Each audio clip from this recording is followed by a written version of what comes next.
Today's meeting, I'm going to go over to make sure that everyone knows what it is that they need to turn in for this assignment. Oh, how's your knee?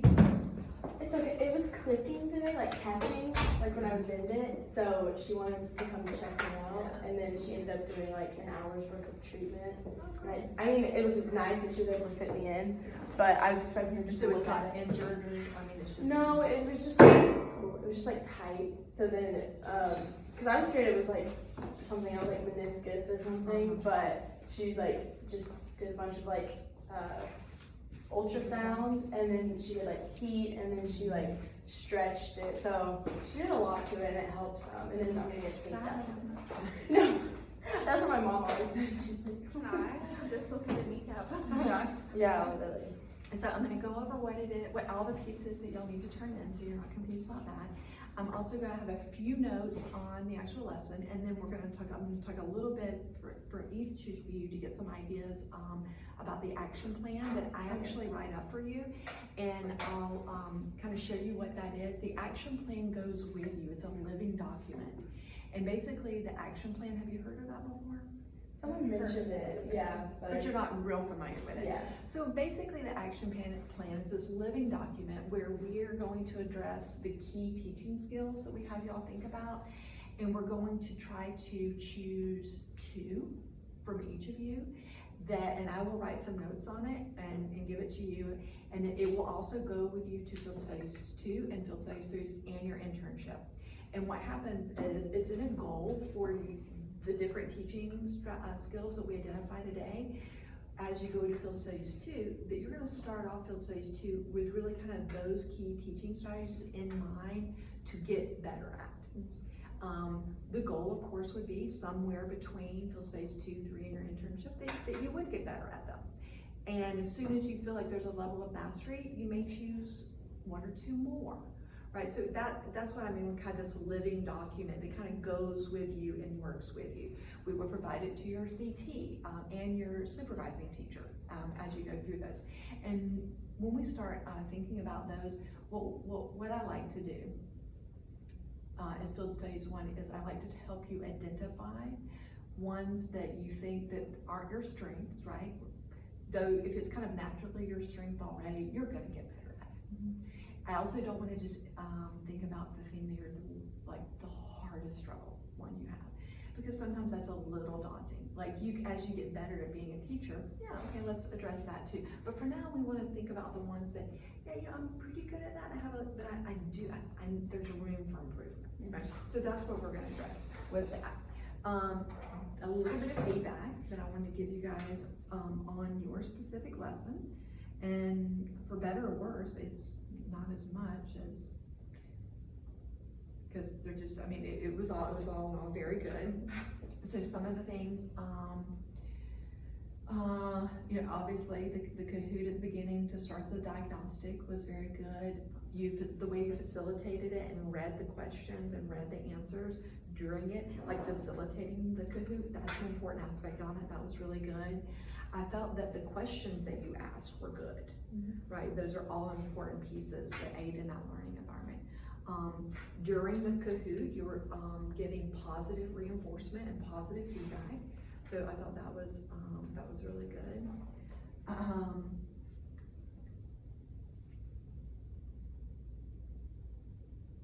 So some of the time, like in the beginning of instruction, you might have said, "Oh, we're going to go over this," like instead of necessarily just discounting it completely, go ahead and saying it a little bit, even though yes, later on you do go into it in more detail. That would be part of what we would think of as a spiraling curriculum, based on the learning idea that the first time you hear something, you may get it 100% fine, life's great. But most of the time, you need to be exposed to something a couple of times. So even though you're just kind of saying it a little bit, go ahead and say a kind of a quick definition, because then when you do come around to it deeper, it's like, oh yeah, they already heard a little bit. Asking questions during, so when you guys were giving in the instruction piece, I liked it was very intuitive that you were using some engaging strategies by you asking some of the questions, getting students to engage in their background knowledge. Even though it was during instruction, you were doing those strategies, which I thought was very good. Of course, we talked about this before, good logic flow of the lesson, it made sense. I do feel the slides were still a little bit wordy for that age group. You know, a little bit, you think, try to put yourself in their position, you think like them, and this was the other thing that I don't know if I did, I guess I didn't pick up on it in the pre-lesson. I felt that like if I were to look at it again, or you guys were to go do that lesson again, I would say leave out the butterfly. I felt that that was a little too, like I would make that a different lesson.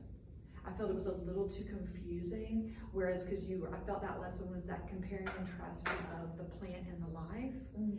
And when you guys kind of threw that in there, I think it was just a little, like I would almost then teach the butterfly life cycle, and then maybe even revisit on a half of a lesson where that fits in. I don't know, just kind of a little feedback there with that. And then just one other positive, feedback would be to say, setting up what you're doing next. Like when you went to the activity, you didn't make as big a deal about it. Yeah. It was almost kind of like an afterthought. You don't know, this is a big deal. So now what we're gonna do, I've got these things up here. What do you think we're gonna do? Like just be a little more intentional in that kind of thing. And that'll help you with class management too, in just the intentionality of transitions. And even transitions within a lesson. Because a lot of times we think of transitions as, oh, we're moving from social science to reading now. But even within a lesson, you have transitions. So good intentionality is good there. So any questions about any of those or comments? I think we only really included the butterfly just because it's a different life cycle. Because I saw the questions coming, like, are there anything else different, like than the mammals or like the different births? I think that's why. And also everywhere I looked for the vocabulary we put in, I had everything about butterflies. So I wanted to include that. But I do agree it should have been a different lesson. Well, I just think, and I guess not being in the classroom and not knowing, and there's also time frame. Like, so, like for me, like I'm just shooting off right now. Like if I were to do that lesson as you guys had it laid out in that order I think it would have been even a little longer. I would have concentrated a little bit more. I just think if that was students first, maybe they know, they've learned about plants before. Well, yeah, they've learned about animals before, but if that was the first time they were really starting to compare, I would have probably, in that age group, kept it to 2 things. And then maybe, I don't know, I'm just. No, I completely agree with you. It's because it was in with the vocabulary and I'm like, it's a little bit different lesson, just throw it in there for like a different And I will say this, when you're out in the world teaching, you will have resources given from your district or your school or whatever. And sometimes that's an easier way to follow because not to say that if you had a unit with all that in it, you still couldn't kind of divide it up if you felt you needed to, right? Because at the end of the day, it's not about presenting our lesson, it's about students learning, right? So whatever way that we feel we can make that happen the most is how we want to present our lessons. But I will say for you guys as student teachers that are just saying, make a lesson. Like sometimes that's a little, okay, well, oh, good, I'm researching all this, it looks good. And I do want to point out, which I think is interesting and ties into your comment a little bit. Did any of you go, oh yeah, you set up, but did any of y'all see the posters from yesterday with interns? I didn't get to watch one. So one of the things that several of them said that, because basically just in a short order, they go in, they get 3 pieces of data, they do some triangulation, put students in groups, whether it's math, reading, or whatever. Then they do some sort of intervention, and then some sort of post-test, and really they're kind of comparing their intervention. Right, so that's kind of basic. So many of them said they found out the importance of using research-based interventions. Yeah, I heard Tori talking about it, where she was like, the Pinterest things are cute and all, but like sometimes you need to go more in depth to get your point across. And I saw several other, they didn't use Pinterest exactly, but they Yeah. just talked about the importance of using. So I just wanna throw that out there because when you're a teacher in the classroom, at that point, after you go through, you're the authority. And you know, you don't just because they say, here, use this, Ariel, teach your kids with this, you'll look at it and you'll be like, well, I'm gonna do it a little bit differently. Right, because at that point, you've been through 4 years studying it, you are an authority, and you have the right then to do that. So, and that's really, I'm just kind of throwing that out there, to just kind of make sure you're empowered enough to know, I'm gonna do it this way. So really quickly, I just wanna make sure that you guys know everything that you need to turn into Anthology that goes along with the lesson plan. Because there's quite a few documents. Of course, there's your lesson plan template and any accompaniments that go with that. Then what I want you to do is, we have a pre-conference with you guys. So you have 3 videos. Upload them to YouTube on one Word document. Just put the links for the 3 videos and upload that. And that is going in what? Anthology. So that wasn't your question. so lesson observation and feedback form, Yes, that so is, what is that? that is what I do. Okay, I'll do that. okay, and then pre and post is the videos that we'll put on a Word document? No, those are actual forms that you have to fill out. Right, oh, okay, yes, the charts. And the reflection guide. So there's really 5 things. Okay, Well. oh, I see it, reflective practice guide, Mhm. okay, So there's your lesson plan and any accompaniments. Okay. There's the reflection guide. There's the pre-conference. There's the post-conference. okay, And then the 5th one is that Word document with your links. okay. So where do we upload the template? The lesson plan? Into Anthology. Okay, okay. With all of that. All of that goes into the one assignment. So it's 6 documents going into Anthology. Well, really 5. The pre-form, the post. Oh, no, you don't have to upload the lesson observation feedback form implementation. Okay. That's, What, Anthology? Yeah, it just says, just lesson 1. It doesn't say anything. Yeah. that's why I wanna make sure that you guys know, because in Anthology, it's not clear, and it says lesson plan.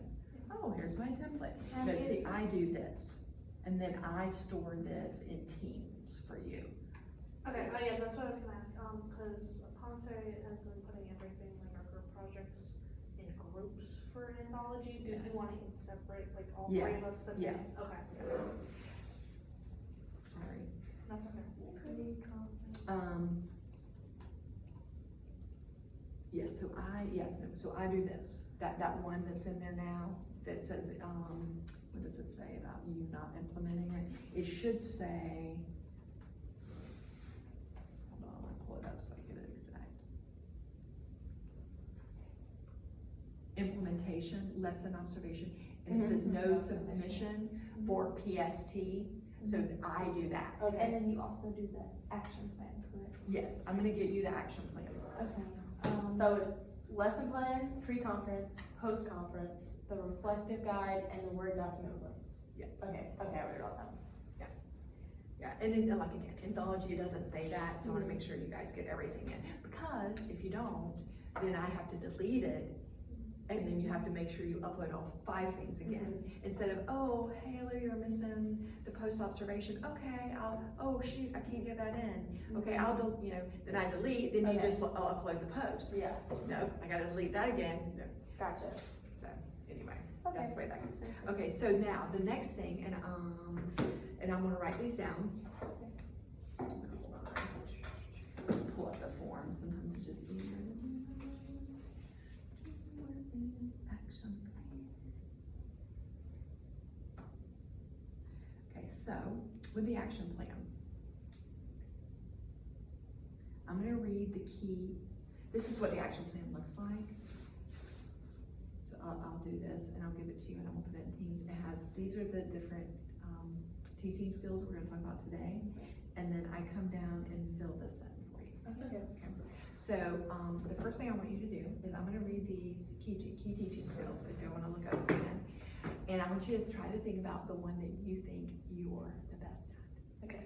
Okay, so they are classroom management strategies, providing high quality academic feedback, provide rigor through accurate and high quality content, positively impact student learning, formative assessment to inform instruction, ask higher level questions, strong subject content knowledge, multisensory instruction, assessment to measure learning gains, differentiated instruction and UDL, foster student engagement, scaffolding instruction, and integrate literacy instruction. Can you think of, not maybe one, two, three, what do you think? I think mine would be the positive feedback one. I feel like anything that my students presented, especially for this lesson, if they get something right, or even if they get something wrong, I'm very quick to give them like, oh, it's okay, try again, or like, great job. I know doing the Kahoot, I did that a couple times, and I know Polo was struggling with how to, I think, either pronounce something or just didn't know something in general. And I told her it was okay to like, I read it to her and then she got it, and then I kind of gave her that positive feedback, and then everything was okay. Okay, and that's good that you recognize that, and especially the idea that it's contingent praise, because some research shows that general praise ends up falling on deaf ears. Great job, guys. Oh, y'all are awesome. Good job. Oh, that, you know, and that ends up just meaning nothing. Versus that contingent praise, like, way to persevere and get that. Good job. I really like the way you kept going till you got that right. And you know, that contingent praise. So great job. Good recognizing that. I feel like scaffolding, I feel like I like can see like the big picture and then kind of break it down to see where to begin and where to end. And like, I don't know. I always think about that, like even like in practice or like soccer, like we start off with a small, so we'll end with like this main thing that we're working on, but we'll start off small and then we'll slowly like get bigger. So I kind of like think about that like throughout, like in the classroom and out of the classroom again. Well, I think your lesson, the design of your lesson, collaboratively, I'm sure, but it showed some good scaffolding. Yeah. There, you know, it flowed logically and you had those pieces built in. So I can see where you would say that, for sure. Anna? I think multisensory instruction, just because me, myself, I learned a lot different from the kids around me in like elementary school. And I'm actually a trainer at my work, so I also train people with different, What work is that? Starbucks. Starbucks? And so, You're a barista? yes, and a barista trainer. Okay. And so I have to know how people learn differently, and so I have to, like, that's kind of why I brought in the hands-on, like, planting the plant, because you can actually see hands-on the different stages of the plant, and you can point to the stem, you can point to the flower, you can point to all these things, and then we have them on the board for kids to, like, match, so that's them reading it, and then looking, and then the hands-on, and then the, so I think that's my high point, just because I'm able to touch on all of those and know the difference between the different learning aspects. So I can see that for definitely. And it's interesting you bring up that idea of with the example with the plant, and that's actually supportive of a math standard. So in an elementary school, the idea to think abstractly, you might present like a kindergartner with a photo of an apple, and then a wooden apple and a real apple, right? And you talk and you compare and contrast, and those are starting, and just like what you were just saying there, the way you were doing that with a plant, and that's supporting the idea to build on abstract thinking, and you know, and to concrete thinking and those kind of things. So I would definitely agree with all that. So now we're going to think about, I'm going to have you think, we're not going to use this in your action plan, but of those, what is just the one that seems the hardest? it's like, it's gonna take me a long time to get really good at that. I already know this off the bat. Okay, go ahead. Because I had the same problem last semester, like in Roberts. I am working on classroom management, especially being in 5th grade. They give you a lot of attitude, they know what they're talking about, and I'm scared to be like the bad guy and be like, you need to do this, you need to do this, because I want to be my kid's friend, but I also need to be in charge of them and be my teacher. And so I'm just kind of scared of being the bad guy and being seen as like the mean teacher if I like yell at them too much, or if I don't want to tell them what to do, kind of thing. I want to be like, well, do you want to do this? Like, how about A we do democratic this? classroom. Yeah, and then it ends up they take advantage of you as a teacher because they think they can do whatever they want. And so that in the long run, I need to work on classroom behavior, like a little medium where they know I'm in charge, but I'm not like a hard ass on them. So I'm not gonna put Olivia on the spot and have her tell, but like maybe later she can give you the real truth. So hopefully, when you take Foundations 2, we do a deeper dive in classroom management, and hopefully that'll give you the scientific part to help you feel more secure. Cause like, I never teach classroom management that you are the authority in the room. And now some people that are kind of naturally, and that's their personality, maybe they do take on more of an authoritative role, and that's fine because you have to be true to yourself and you have to find your voice with your classroom management. The friend thing is a little tricky. I understand what you're saying there, and we do have to make sure that, I mean, you're not gonna be 8-year-old's friend, right? But you're gonna have a mutual respect for one another. Right, and I think that's what you were saying there, and I'm definitely the same way. And I taught high school. I mean, I taught remedial. I taught, and I was never the authoritative in the room. So part of that is you find your voice. Relationships, establishing respect. Sometimes developing classroom management is difficult until you have your own classroom. Because even when you go into an internship and you're there time after time after time, I see it in my interns every semester, and it depends on their supervising teacher, or their cooperating teacher, sorry, if I can use. Very often even the intern is going into the classroom under the classroom management rules of their cooperating teacher. And you're just picking up on what they've established. Sometimes that's good, sometimes it's bad. If that teacher has really good classroom management, hey, it's great. I've also seen it where that's not the strength of that class. And so the intern struggles a little bit. And it's very hard to just walk in. Whereas when you are your own teacher, you're gonna practice that a lot more. And here's the only thing. You think, oh, I'm gonna practice, I'm gonna get great at this. The next year when you start, you're gonna have to practice again. Because your students each year that change, you sometimes have to change your classroom management strategies, not always. So I would say that's a very normal feeling, is to feel that you're not. And sometimes when you see other people that are more authoritative, you want to be more like that. And I would say one of the worst things you can do is say, I need to control my students.